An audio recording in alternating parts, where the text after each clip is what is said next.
NEET UG 2026ની પરીક્ષા paper leak થતા અત્યારે રદ થઈ છે। એનટીએ મોટો નિર્ણય લીધો। હવે વ્યવસ્થા ફરી એકવાર શરૂ કરવામાં આવશે। નીટની પરીક્ષા ફરી લેવા માટે આ પેપર લીકથી આ પરીક્ષા રદથી જે વિદ્યાર્થીઓએ પરીક્ષા આપી હતી તે લોકો પર કેવી અસર દેખાઈ રહી છે, શું કહેવું છે વિદ્યાર્થી વાલીઓનું?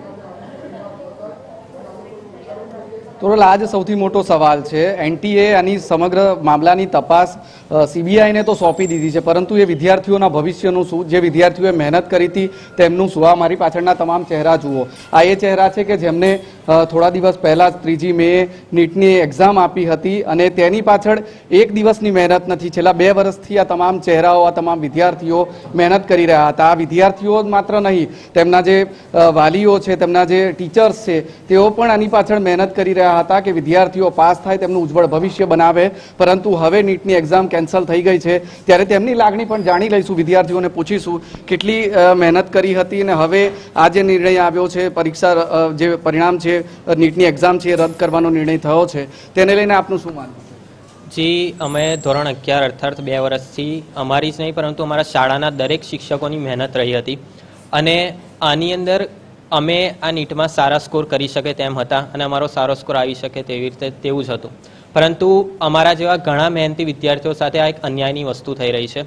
જે વિદ્યાર્થીઓને આવી રીતે નીટ સાથે ચેડા કરીને કે ગુનો કરીને નીટમાં માર્ક્સ મેળવે છે તેમને ખરેખર સજા થવી જોઈએ અને એનટીએ પણ હવેથી જે નીટની એક્ઝામ છે સારી રીતે સુરક્ષા અને સલામતી સાથે કરાવવી જોઈએ અને અમારા જેવા વિદ્યાર્થીઓનો પણ વિચાર કરવો જોઈએ। વિદ્યાર્થીઓએ કહે છે કે વિચાર કરવો જોઈએ તેમના ભવિષ્યનો। આપનું શું માનવું છે? આપે કેટલી મહેનત કરી હતી એટલા વખતથી અને હવે આ નિર્ણયથી કેટલા દુઃખી છો? અત્યારે તો ખૂબ દુઃખ થઈ રહ્યો છે, કારણ કે આ થોડા સમયની મહેનત નથી, 2 વર્ષની મહેનત છે। અમે 2 વર્ષથી ખૂબ જ મહેનત કરી છે લગાતાર અને ખૂબ સારો સ્કોર પણ થઈ ચૂક્યો હતો, પરંતુ અચાનકથી ખબર પડે છે કે ભાઈ પેપર લીક થઈ ગયું છે એન્ડ પેપર લીક થવાના લીધે ફરીથી એક્ઝામ કન્ડક્ટ થવાની છે, તો એ તો ખૂબ જ દુઃખની વાત છે। એન્ડ હું તો એવું જ ચાહીશ કે એનટીએને ખૂબ જ સુરક્ષિત રીતે એક્ઝામ લેવી જોઈએ અને જે લોકોએ પેપર લીક કર્યું છે તો એમની સામે કડક કાર્યવાહી થવી જોઈએ। માત્ર પેપર લીક નથી થયું, તમારા ભવિષ્ય સામે પણ એક મોટો ક્વેશ્ચન માર્ક ઊભો થયો છે, આપ માનો છો? હા, બિલકુલ, આ સાચી જ વાત છે અને એનટીએ સામે પણ આ વસ્તુનો પ્રશ્ન ઊભો થાય છે કે તમે બાળકના ભવિષ્ય વિશે શું જોઈ રહ્યા છો? અમને લોકોને આટલા બધા 2 વર્ષથી અમે લોકોએ મહેનત કરી છે, અમારા શિક્ષકોએ અમારી પાછળ આટલી મહેનત કરી છે, બધાએ વાલીઓએ બધાએ જ મહેનત કરી છે, તો અમારા લોકોનું હવે શું? હવે નેક્સ્ટ ટાઈમ તો તમે લોકો કહેશો કે રીનીટ થઈ જશે, પણ એવું ના થવું જોઈએ।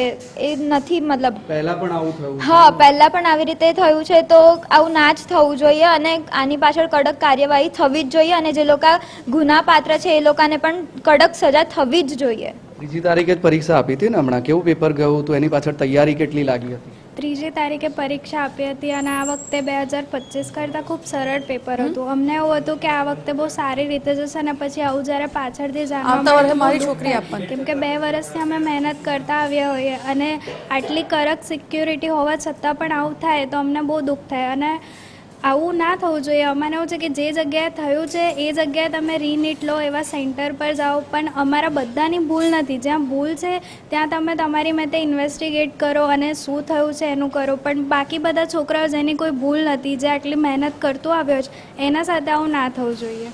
સર, ખાલી વિદ્યાર્થીઓની મહેનત નથી, આપની પણ એટલી જ મહેનત હતી, એમના પેરેન્ટ્સની પણ એટલી જ મહેનત હતી, કેટલું દુઃખ થાય છે અને હવે આમાં શું થવું જોઈએ?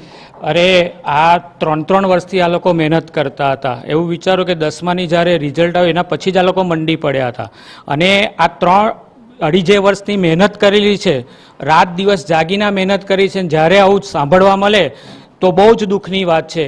અને હું તો એવું કહીશ કે જ્યાં આગળ જે જગ્યાએ આ પેપર લીક થાય છે ત્યાં આગળ ફરીથી રીનીટ લો।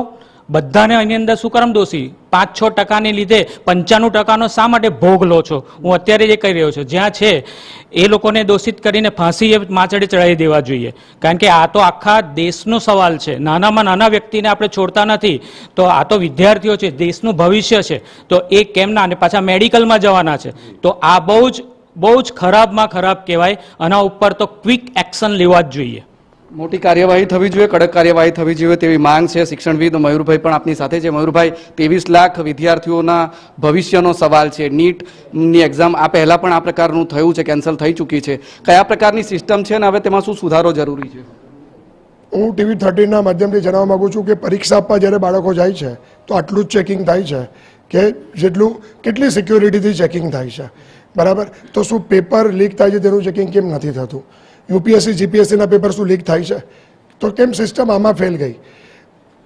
સીબીઆઈને તપાસ સોંપી દીધી, પણ હવે શું? સીબીઆઈ તપાસ કરશે, આરોપી પકડાશે, પરંતુ વિદ્યાર્થીઓના ભવિષ્યનું શું? હું એવું માનું છું કે જે સેન્ટરમાં પેપર લીક થયું છે કે જ્યાંથી લીક થયું છે એની જ પરીક્ષા માત્ર કેન્સલ થાય, બાકીના વિદ્યાર્થીઓનું ટુ બી કન્ટિન્યુ થાય. કારણ કે આ 2-3 વર્ષની તૈયારી હોય છે, વાલી માનસિક રીતે તૂટી ગયેલા હોય છે, બાળકો પણ 3 વર્ષથી ક્યાંય જઈ શકતા નથી, માનસિક રીતે તૂટેલા હોય છે. એટલે આ વસ્તુ તદ્દન ગેરવ્યાજબી છે કે આખી પરીક્ષા ફરીવાર યોજવી.